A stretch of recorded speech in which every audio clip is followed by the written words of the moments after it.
Yun, good morning mga kasigma. So ngayon punta tayo sa Kappa Starlock. Yun, good morning. So ngayon is October 30, 2024. So ito yung unang motovlog natin para sa channel natin. Pagkakabit ng digital panel. So may dala tayong digital panel ngayon, no? Para sa Rosy Sigma plug and play. Fully digital na siya. Lahat ng function niya is digital na. So yun yung i-install natin sa customer natin.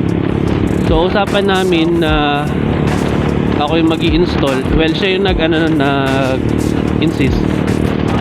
Kasi more on shipment tayo eh. Pero sabi niya, di daw siya marunong mag-install. Then taga Pampanga. Ang una pa nga niya sabi sa akin, pupuntahan daw niya ako.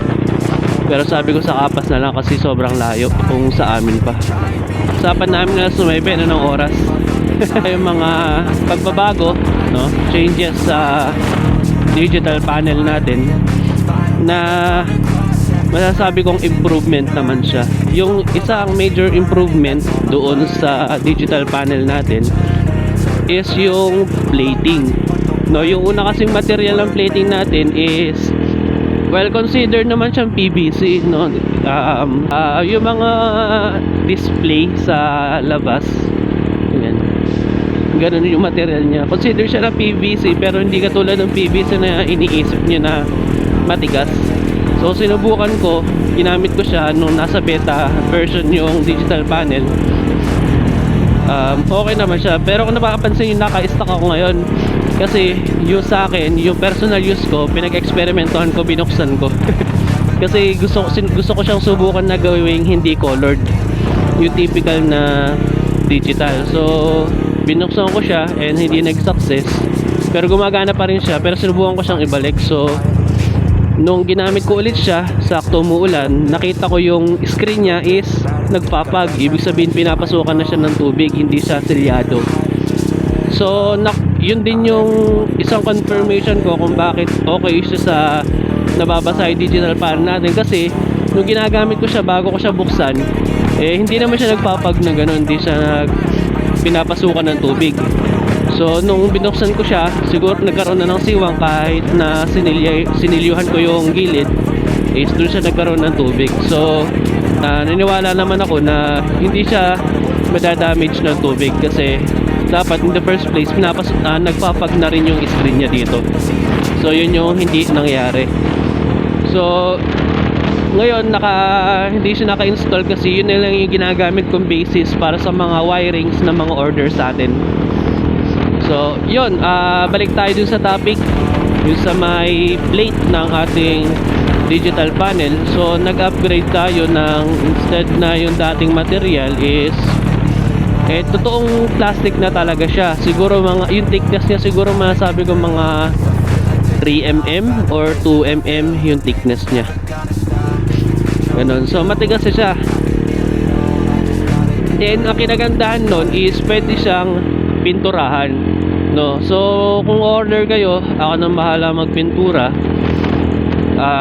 Glossy black yung pinili ko kasi mukha siya malinis. Pero kung gusto niyo yung matte black, pwede naman siguro yun, i-request nyo na lang. So yun yung pinaka major na changes. So habang nag-experiment ako, sinusubukan kong hindi kuhanin yung shape ng stock panel, yung ganito. Mapapansin nyo kasi yung shape ng panel natin, hindi siya symmetrical. Dito malaki, dito maliit. Sinubukan ko siyang pantahin, mukha lang siya maganda sa una, pero pag nagtagal-tagal hindi siya maganda. So nag-stick na lang ako sa shape ng panel. Kalawa yung sa mounting niya. Dati kasi yung mounting niya dalawa lang, no? Kasi ganun talaga kailangan mag-uumpisa tayo sa una, mayroon tayong mga improvement talagang ginagawa. Hindi naman tayo pwede mag-stick sa ganun lang.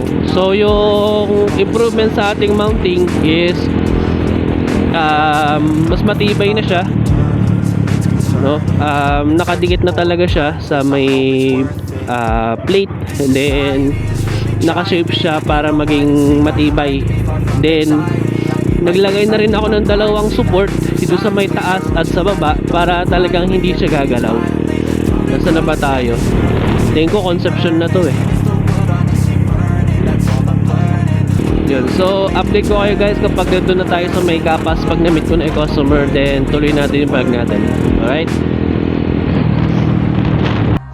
Ayun, si Bossing. Kakarating lang. Boss, basta. Buhay pa. Kala ko nadurog na eh. Sabi mong tapos na, gusto ko lang ulit. Ha? Sabi mong tapos na, gusto ko lang ulit. Kaso,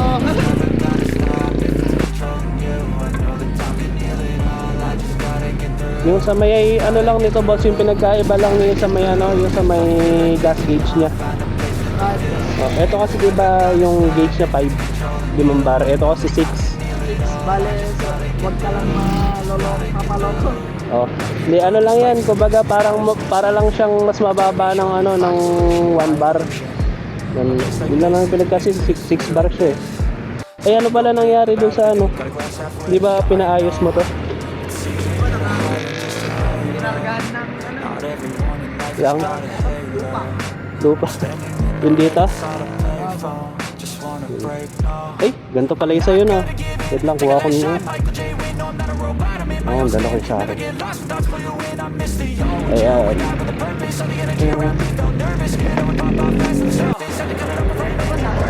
Ah? Eh, minsan kinakalag ko yung motor ko pag ano eh. Pag nasa daan. Bale, parehas natin yung gagampay sa natakot sa Maragado. Kaya yun, upgrade na agad. Eh, ano yung nag-upgrade ka ng black? Ano ba? 7 gigas. Eh, naka 67 to? 7 comes, bali. Sana nilahat mo na eh. Focus, kaya tagal. Halos isang buwan na lang ko na. Kamusta yung performance ng 67? Meron siya? Meron naman.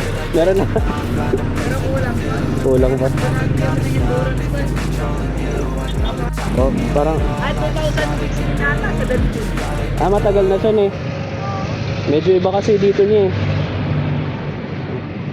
Oh, nakaangat ng konti. Pwede natin natin sa tanggalin. Mas goma lang to, di ba? Oh, goma. Alisin na natin, no? Wait lang. Ay, hindi na pala natin kailangan nito eh. Ano talaga yan? Pang ano? Ninja na tangkap. Tapos in-edit mo lang siya, boss. Oh, yung kasi yung tornilyo yun sa atin dito. Ito kasi wala namang kapit to eh. Ngayon yung sa Ninja baliktad, dito yung tornilyuhan niya, ito yung walang kapit. Kaya lalakayan mo yung butas nito. So magpapalitan tayo pati Swiss. Yung sa akin pinapasukan ng tubig kapag ginuhugasan ko. Ngayon kapag minuhugasan ko na, hindi na siya pinapasukan.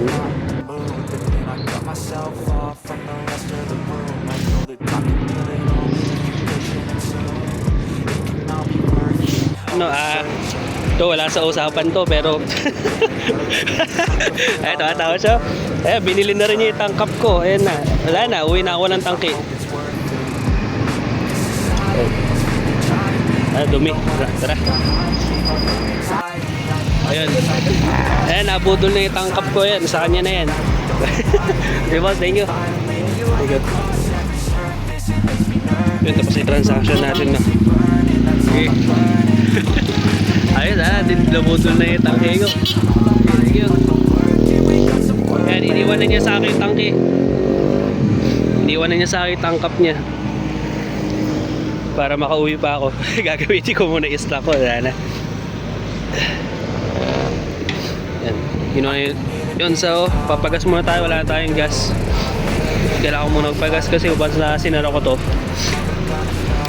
di ko na siya mabubuksan.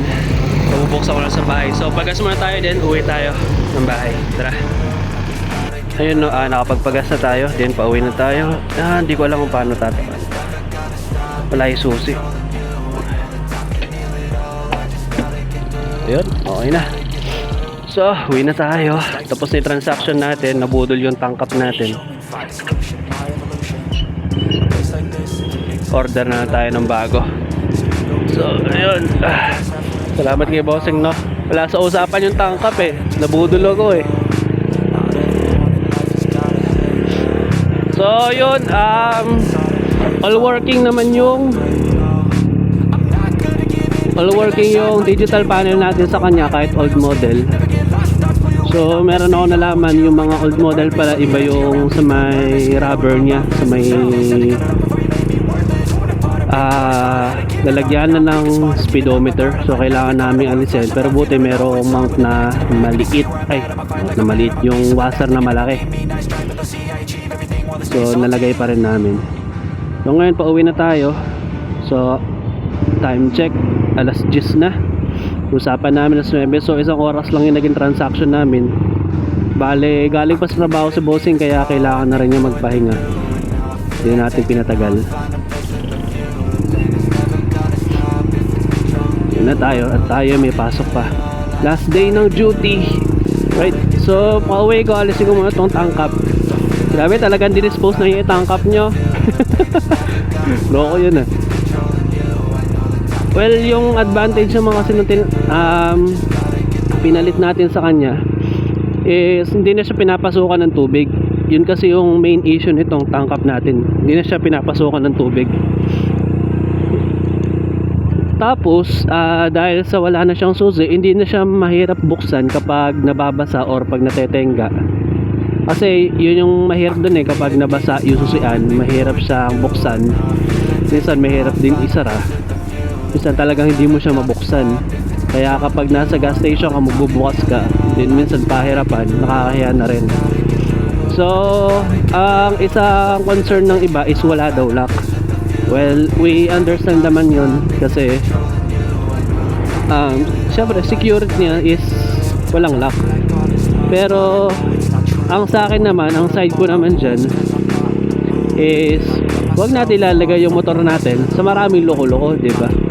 At kapag pa-park natin, syempre ayaw naman nating maarawan, takpan na lang din natin.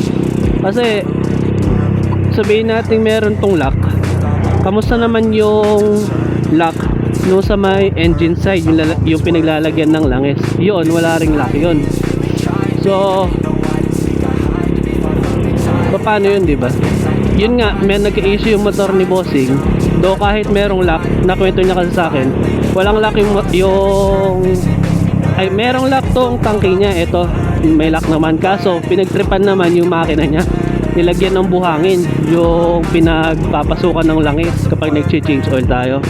Pinaglalagyan ng langis. So, ayun, ang laking gastos. No? Kapag talaga maraming loko-loko sa paligid mo, hindi talaga recommended na pabayaan mo yung motor mo sa ganong sitwasyon, di ba? Kaya siguro naisip niya na mag-avail na din ng ganong tangkap kasi wala rin namang tatago mo pa rin talaga yung motor mo kahit may lock yung tangke mo or wala. Kasi nga yung sa may engine side niya, yung pasukan ng langis pag nag-change oil ka is wala ring lock yun. Kung ako loko-loko, di ko naman didiskatahan yung tangke mo Pag didiskitahan ko yung makina mo. Yun yung nangyari kay bossing. Nilagyan ng buhangin yung makina niya. Kaya nangyari, binuksan yung makina niya. Ngayon siya rin nakababa, nagkwento si bossing, in-upgrade na rin niya lahat. Upgrade ng piston 67mm, upgrade ng cams, upgrade ng, hindi ko lang kung in-upgrade na rin niya yung yung valve niya. Nakalimutan ko. So yun lang naman. Ngayon order tayo ng bago na tangkap. So ngayon nasa Concepcion na tayo, pauwi na tayo. Meron pa tayong duty ng 2 PM. So upload ko na lang tong video guys, then sana magkaroon kayo ng idea. Then shoutout ulit kay bossing na nabudol sa akin. Alright, so hanggang dito na lang. Ingat kayo guys palagi. Enjoy niyo yung bakasyon nyo kung meron kayong bakasyon. Then see you soon sa susunod nating vlog. Alright.